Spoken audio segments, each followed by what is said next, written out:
So I originally was going to make a really big video regarding Hero Mask, but then I decided that I didn't want to pull another Transformers where I write a big script, put in a lot of work, and then it gets copyright claimed and I get nothing out of it. Especially since, as of right now, Hasbro are trying to completely take the freaking video down. Screw you, Hasbro. So I decided I wanted to test the waters a little bit, see how Netflix responds. Anyway, now that we got that out of the way, entirely unscripted of course, let's talk about Hero Mask. Now I already watched Hero Mask before I decided to make this video. This was my rewatch, and I still gotta say it lives up to expectations, because I originally thought I was too nice to it, but yeah, no, I actually really enjoyed it yet again. Hero Mask is, for lack of better terms, a thrilling and action-packed anime series that revolves around a detective named James Blood, and his investigation into a mysterious and powerful technology known as masks. The series is produced by Studio Pierrot, and it has garnered a lot of attention since its release on Netflix all the way back in, I think it was 2018. Like, far back there, that was quite a few years for me. Now, the plot of Hero Mask is complex and intricate. It requires my full attention to keep up with the story, and that could be a big old turnoff for a lot of people, but I actually really like that. I like that if I look away for 5 seconds, I might miss something integral, because it means that the plot might actually be meaningful and make a lot of sense by the end. It adds a layer of stakes to a plot that already had a lot of stakes in it. James Blood is our protagonist, right? He is tasked with investigating that technology I brought up earlier, the masks, as well as a murder that hits very close to home for him, the rest of his team, and another girl I'll bring up later. As he delves deeper into this investigation, he discovers a vast conspiracy involving government agencies, powerful corporations, dangerous criminals. I mean, we got ourselves Lex Luthors over here, and then we've got ourselves Joker and his gang over there, and it's... It gets really in-depth with a lot of it, but the pacing of the show is always fast-paced. If it ever slows down, it's for deep and meaningful interactions, to make the characters seem more personable and to develop a relationship between them, not necessarily to develop the plot. And having so many antagonists does make it hard to keep up with who's actually on whose side, who's good, who's bad, who has ulterior motives, who could. It leaves a lot of unanswered questions just about every episode on a ton of characters, so if you have an issue keeping up with that, it could be a turnoff. It's an issue that this Netflix anime has, just like the last one I covered, which was Sword Guy the animation, but thankfully this one's pacing is consistently fast-paced. It doesn't take episodes where it slows down to a grinding halt just for hours of exposition that doesn't really need to be given as exposition. If we develop a character, we're doing it in the here and now as well as flashbacks, nothing getting force-fed to you in ways that doesn't necessarily seem, what's the word I'm looking for? Natural. The characters in Hero Mask are mostly well-developed and intriguing, but the pacing does affect that a little bit. James Blood in particular, the one we brought up earlier as the main protagonist, is honestly compelling. He's intelligent and he's determined. He's a seasoned detective who is willing to do whatever it takes to solve a case, even if it means putting himself in danger. His interactions with the other characters in the show are engaging, but he comes off as more of a lone wolf once the show first begins, which is thankfully rectified once he realizes he needs his team, which is another difference between James Blood and who he is very obviously inspired by, James Bond, because they are basically different characters. James Bond hits it off with every lady he sees. James Blood is more reserved, more awkward, and more shy. He's not the kind of guy that's going to have the best pickup lines and come off as this very mature, awesome hunk of a man. He's a kid. If it's not related to his duties as a detective, he could work on it a little bit. That being said, he has a heart of gold, so even though he's not trying to pick everybody up, he's able to be kind, even if he comes off awkwardly to everybody he encounters. And he can come off rude, but he's trying to be kind while he does it. It's crazy. He's actually a character. Not saying James Bond isn't, but we all know the trope that James Bond is. We know the archetype he fits into, and when you watch James Bond, you know what to expect. When it comes to James Blood, he's a bit more nuanced. He has more of the everyman qualities. Instead of somebody that we all wish that we were, he's somebody that we can still relate to a higher degree. Now, when it comes to those other characters, one of them is Sarah Sinclair. She has a big connection to the person that gets murdered, that prompts the whole big investigation, which is the same one that James and the rest of the team have a connection to as well. So Sarah gets brought into the team, and they try to work over this investigation together. Sarah is a prosecutor, so her side is more of gathering evidence, trying to present a case, whereas James and his team are trying to solve a case and gather evidence. Or when James' team gathers evidence, they will relay that evidence to Sarah, while Sarah builds a case while she tries to figure out evidence of her own. So they work well together, as well as when they're apart. Since they're both doing different aspects of the case, they don't have to be in the same boat at all times. It feels more realistic having the team spread out a little bit so they can work on their own things and push the investigation forward in their own ways. My biggest issue with Sarah is that she disappears. I'ma be real. Season 2 comes along and she's gone. So if you get connected to Sarah and you're like, man, I really like this character, I want to see what happens with the chemistry between her and James, I want to see what happens now that she's done this, you're gonna be disappointed because she's just gonna vanish. She's gonna be gone without a trace. Poof the magic dragon, no more Sarah. And that was a big bother to me, that she's just gone.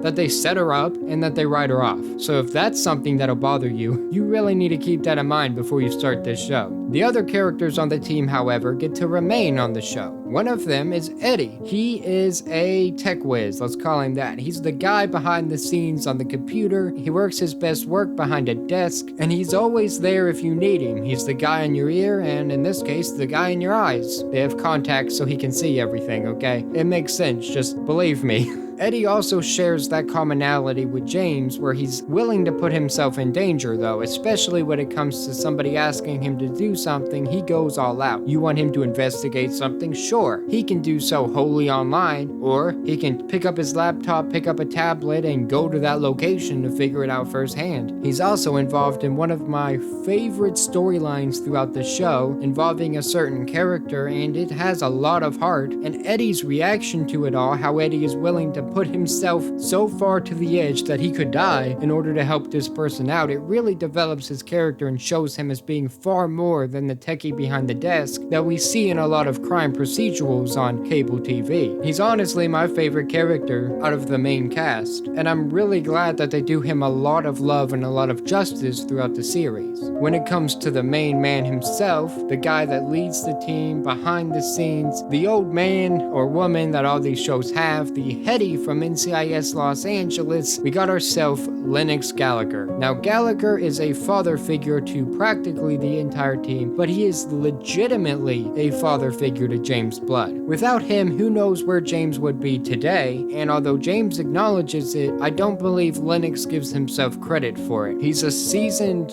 veteran of the force, willing to put himself in harm's way. That's where James gets it from. If you think about James, you can just apply it to Lennox, except he's older now, so he's matured a bit more, and he doesn't necessarily go as far out as James does. He is more following the rules now, since he's literally in a position of responsibility where he needs to for the benefit of the team. But you can see a lot of similarities, and you can tell the influences that James gets from Gallagher, which really puts into perspective their relationship as well as Gallagher's relationship to the team themselves. Now that I've gotten through the characters, I don't want to go into the antagonist, because we would be here for hours. That's for another video. I ain't doing that. This is there would be so many spoilers and stuff, it's just not worth it. So let's talk about the animation. The animation in Hero Mask is honestly a lot better than I thought it was going to be. It is clear that a lot of effort was put into creating the show's visuals, the characters are well designed, the action scenes are dynamic and exciting. Although they do have a lot of cuts, they're stylistically done for the most part, and the first few episodes have more cuts than the rest of the show does. They do a good job mixing in the cuts without it feeling like every action scene is just cuts. Like, we don't have to have cuts. The cuts aren't to make the action look like it's